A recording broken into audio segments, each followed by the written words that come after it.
What's up, guys? David, midlife crisis. A couple days after Christmas, it's finally starting to warm up here in Florida for us wimpy Floridians. As soon as it gets below 40, we're a bunch of wimps, can't handle it. So same here with me. But today I'm doing a YouTube video all about my car, my personal daily driver. Excuse the noise behind the background. They're building a house next to my house. But I've had the car for a year now, and I decided I wanted to go ahead and do a full review of the car after owning it for a year, full breakdown of what my drive daily to all the car meets, races, everything I go to. So check it out. Please like, please subscribe. Thank you.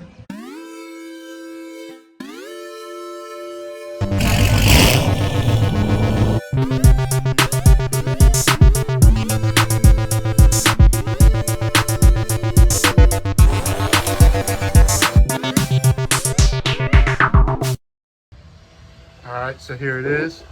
So it's a 2013 Chevy Caprice PPV.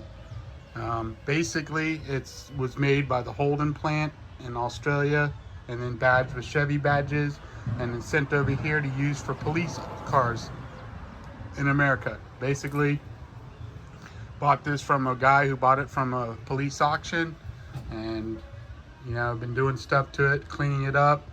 So originally it had police wheels on it. I went ahead and bought some SS wheels from Chevy SS, put them on it. Also, it had these side markers that originally had strobe lights in it, and I took the strobe lights out and then put these new side markers in that are just basic side markers with no strobe light, but to fill it in, make it look nice and cleaner. So it's an awesome car.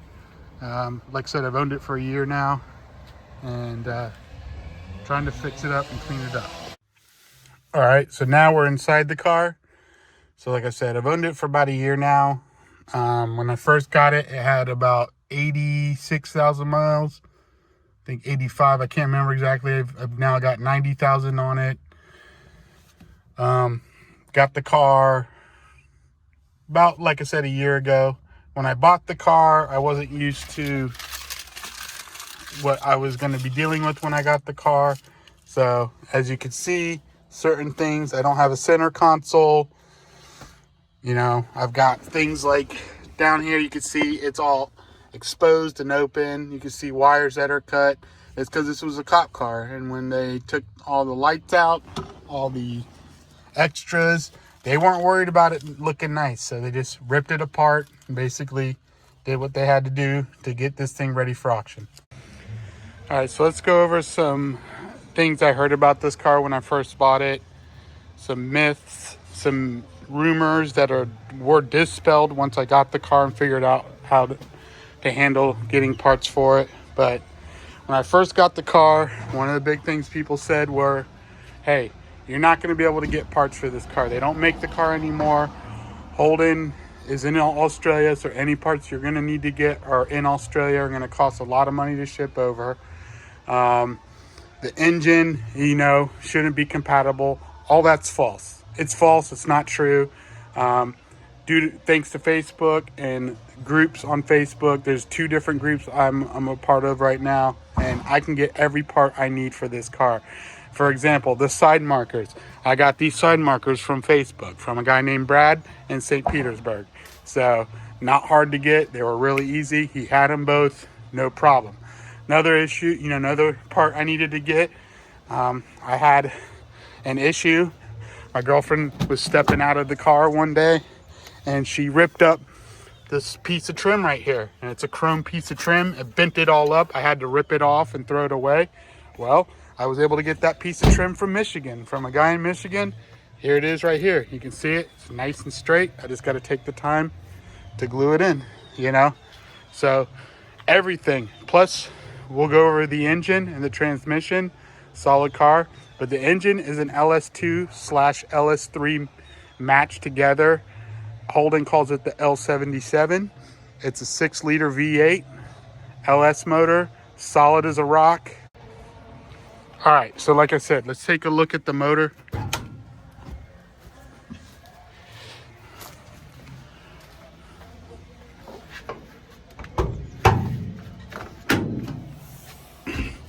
And there you go. 6-liter V8 LS2/LS3 mixed together. I haven't really modded it too much. The only thing I've done was put this intake on. It's a Rotofab intake. It was pretty easy to install, very simple. So the only other modification that I've done to the car is I've also added a muffler delete. I put on solo exhaust tips.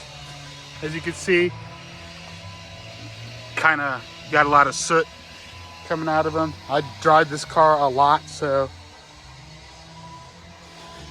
but yeah, that's the only 2 modifications I've done to the car. I've not done anything else to it.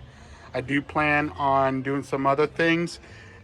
Very soon I'm going to be taking this car to a racetrack, an actual racetrack with turns.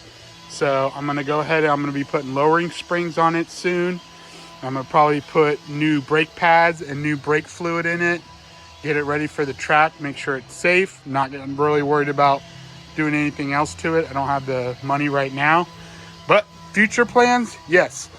I plan to tear the engine apart or have somebody do it for me. I plan to do at least a stage 2 or stage 3 cam in it. And eventually, if I can, would obviously have headers, long tube headers, some type of X-pipe exhaust. But eventually, I would love to do an LSA supercharger for this. So I've seen a couple videos of guys who had these LSA supercharged, and they're just monsters. Getting 700 horsepower to the wheel. Basically, getting the same type of horsepower numbers as a Hellcat. So that's what I eventually would love to do to the car. All right, so let's talk about cons about the car. Here's some of the issues I've had with the car. So like I said, it was a police car from Fort Lauderdale when I first bought it. So I had issues. It was used at the beach exclusively. A lot of rust underneath the car. I had to get the right wheel bearing replaced, and that required a lot of work from my mechanic. He had to basically take the whole knuckle off, soak it in a bucket of oil overnight to hopefully get the bearing loose out of the knuckle, which he was able to do the next day and was able to replace the bearing. But it was so rusted and so seized. Another shop I took the car to could not get the bearing out. He said he broke 2 tools trying to do it. Also, some other things with the car that definitely are a drawback. So when I first got the car, I got a 2013. I wish I would have got a 14. The 14 has a much nicer interior than the 13. The 13 has a much more basic interior, much more basic steering wheel, basic radio, and it's basically Moxa G8. So if I would have got a 14 or older or newer, it would have been a much nicer, newer looking interior. Another issue that I have with this car, the radio. So this radio is completely locked up. You can't do anything to it except for listen to AM, FM radio. I can play a CD, but I don't make CDs. I don't burn CDs anymore. I don't know anybody who buys CDs, so that doesn't work. Can't use the Bluetooth, can't use the navigation. There's only got front speakers. The back speakers don't work. I got to hook them back up. They've been disconnected. So that's one of the big drawbacks with this car.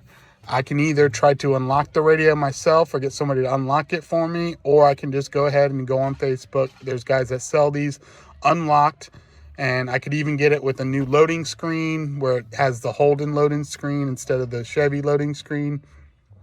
But yeah, big drawback. If I want to be able to do Bluetooth or navigation or anything like that, I've got to get this radio / screen replaced.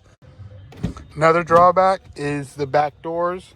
So like I said, I don't even know if there's a speaker in here, but if there is, it doesn't work.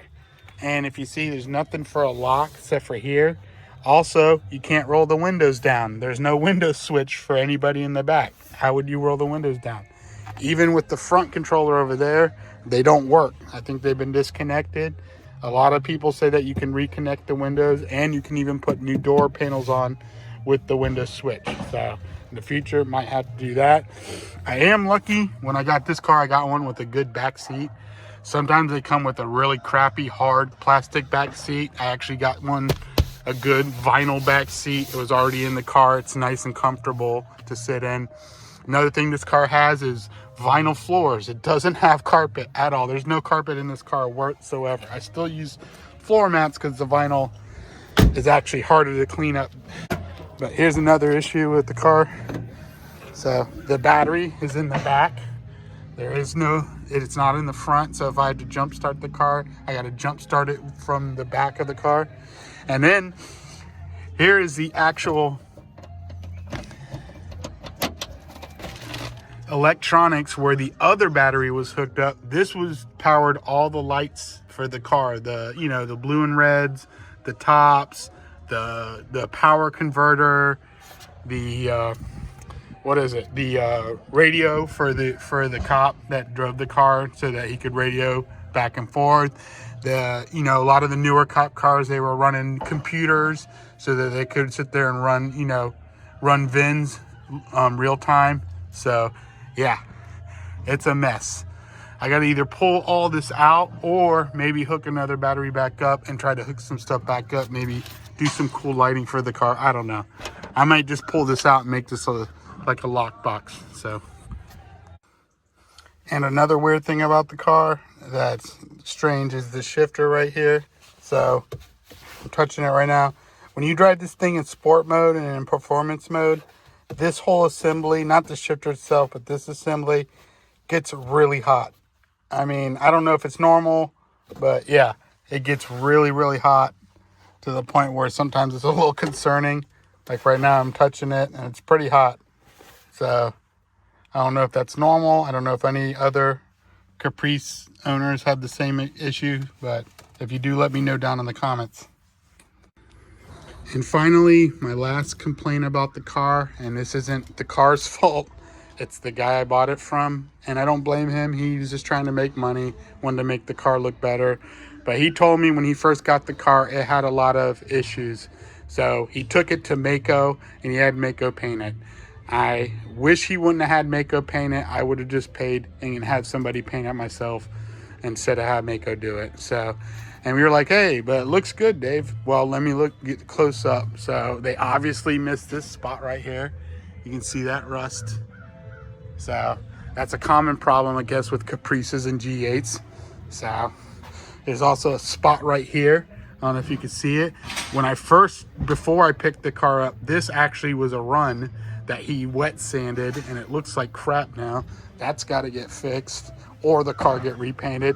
You can see where they have overspray. So pretty bad. So, and if you look back here, this is one of the worst runs right here. I don't know if you can see it. Yeah. But you can actually see the physical paint where it ran, and they did not wet sand it down. They did not fix it.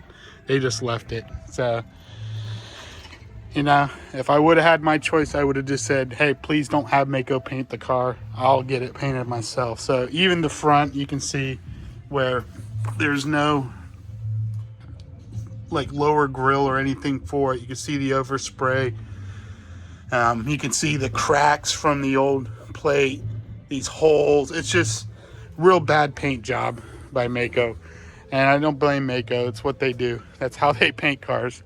So, and then this is my fault, but I hit a pole. I backed into a pole. Another thing I need to get for this car is a rear camera. So it's got such a big rear end on it. I misjudged it one time and I backed into a pole at a gas station. So kind of sucks. So now I got to get that fixed. So, hey, what are you going to do? All right, so now let's talk about the positives about the car, why I bought the car, why I decided to get this car over a lot of other cars. I could have went to any dealership. I was definitely approved for the financing. I could have went and got a Charger, a Mustang. I could have got a GT 350. Could have got a 392 Challenger.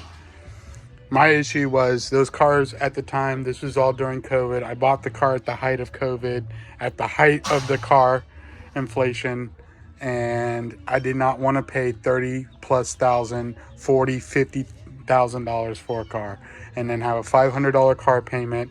I'm frugal. I'm cheap. I don't like having large car payments. I don't like having large house payments.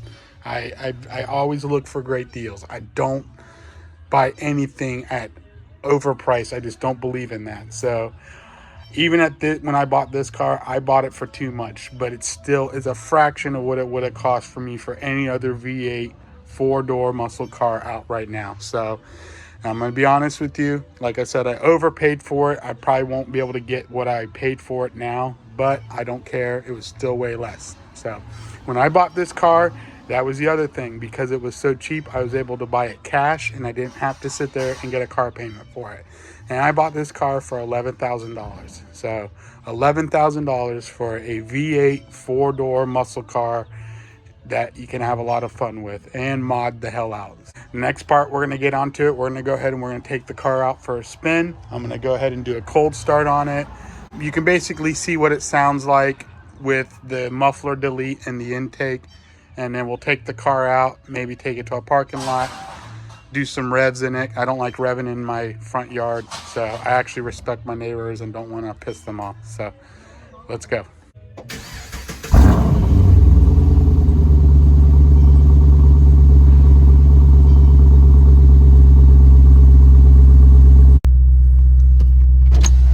All right, so that was the cold start. So I love, the car sounds really good when it's on a cold start. Once it warms up, it quiets down a little bit. But like I said, one thing I like about this car is when I got it, I did have some issues. I had a couple check engine lights on, StabiliTrak, all kinds of stuff. Got all that fixed. The wheel bearing fixed the StabiliTrak. I also had wheel speed sensors I had to fix, all kinds of stuff. Every once in a while, I'm still gonna check engine light, but when I run the code, it's an exhaust or intake leak. That's due to the muffler delete. From the research I did, I gotta get the car retuned, and once the car is retuned, it shouldn't show any more check engine lights. It's not showing right now, but you know, it's something that I've got to get done, especially if I do more exhaust work to the car. I've got to get the car tuned so the check engine light will come on. So other than that, other cool things about the car. So like I said, the negative is about the radio. Like I said, AM, FM only. You ain't doing nothing else with this radio except for playing a CD.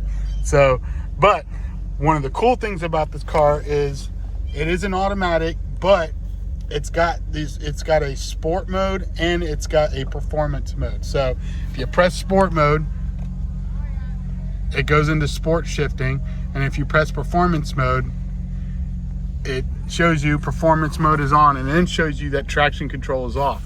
Funny thing, it doesn't work. The traction control will still come on if the wheels break loose. It says it's off, but it's not off. So I did some research, and because I wanted to go to take this car to the track, do drags at it, drag racing with it. And so what you do is you come back over here, you hold down this performance mode button, something like 5 to 10 seconds, and you don't let go. And then it turns off the traction control for real. Now the StabiliTrak is turned off.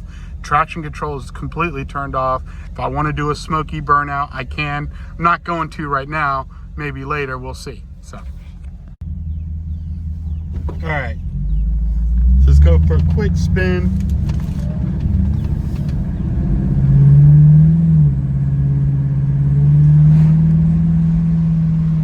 So I'm going maybe 40 right now. Not too bad. The car rides really good. It rides super smooth. One thing I love about the car is the comfort, the ride. It's smooth. I could be going 80, 75, 70 in this car, and it's smooth, smooth, smooth. There's no rumble. There's no wheels shake at all. It handles extremely well. So one of the downsides about the car is the brakes. The brakes, unfortunately, do the best they can, but this car is something like 4,600 pounds. with the stock wheels on it, and the brakes can only do so much. So if you really want to hook up these cars and make them super safe, that's what I was saying. I'm going to have to put different brake pads at least and different brake fluid on it when I take it to the track to make sure it's safe. So if you really want to get into it, you know, cross-drilled race rotors or something like that. My buddy Doug, before he sold his, he had slotted race rotors on his car to make it stop better. One of the drawbacks, but one of the cool things is the V8. So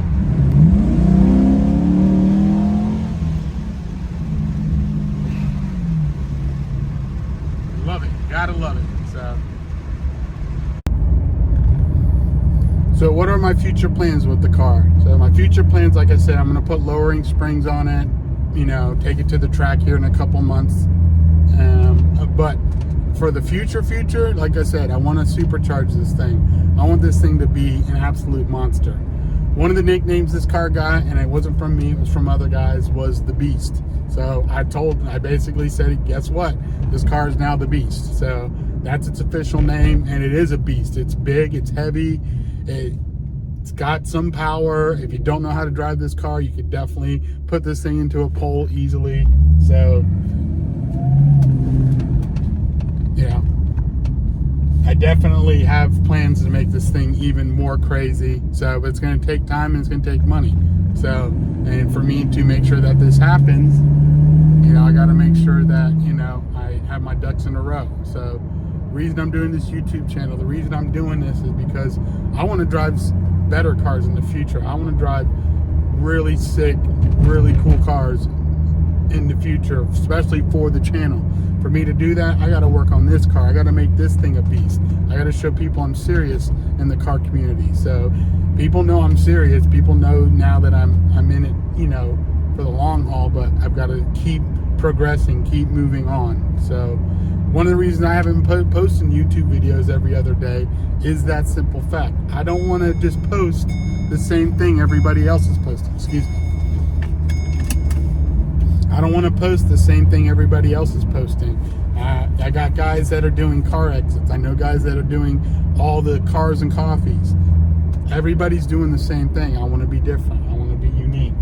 I want this YouTube channel to be successful. So that's why I'm doing what I'm doing. That's why eventually, hopefully, I can get my hands on something else and I can show you guys some cool cars in the future. So let's see what happens.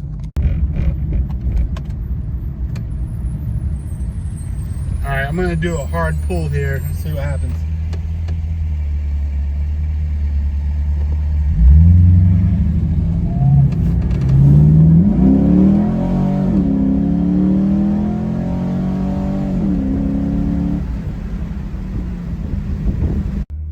All right, so I'm over here in a country road off the side, out in the middle of nowhere. One thing about the car is I do have a muffler delete, and it sounds good, but it's got a rev limiter on it. So I can only rev it, I think, to 4,000 RPM, and it won't go above that. So I'm gonna go ahead and give you a quick sample of what the car sounds like revving it up.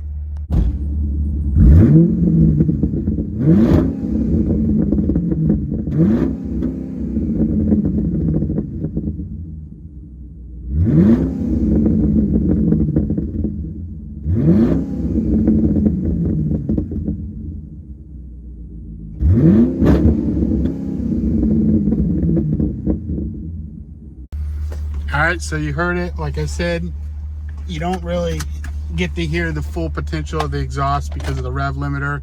I'm gonna definitely try to get that taken care of, be able to redline this thing. So I'm gonna go ahead and leave the windows open so you can see, but we're gonna go ahead and go down the street and do some hard pulls.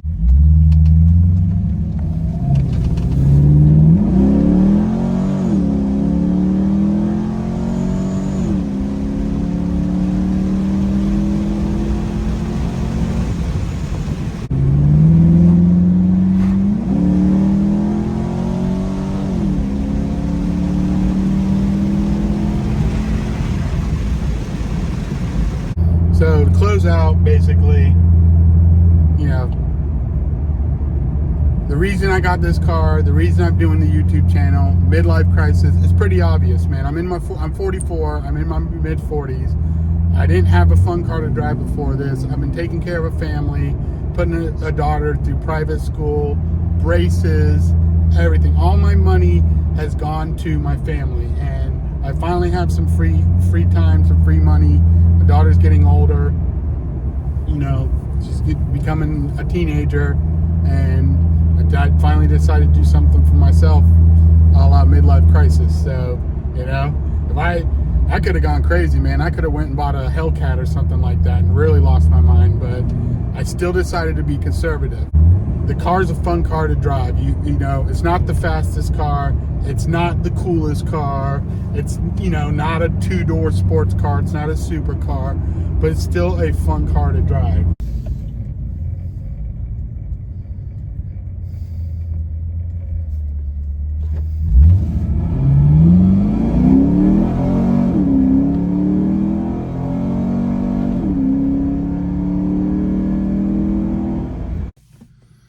So that's pretty much it for the video. Thanks again. Thanks for watching. Thanks for subscribing. If you haven't subscribed, please do. Please give a like to this video. So I've got another video coming out very soon. I've got at least 2 or 3 videos planned in the next, you know, week or so. And then, like I said, I'm not going to do any more videos unless they're good videos and it's something that's different, original, or something that's, you know, worth me doing a YouTube video about. So I still go to the car meets all the time, but I don't do YouTube videos from them anymore. I was at one last night. That was actually a really big one, a really good one. Shout out to Legends Orlando. But yeah, I don't want to do the same thing everybody else is doing. So my next YouTube video is going to be really cool. If you're into classic cars, stay tuned, take a look at it. It's going to be a really good one. I promise you, no cap, no lie. It's going to be a really good video. So like I said, thanks for watching. Please like, please subscribe. Talk to you guys later. Thank you.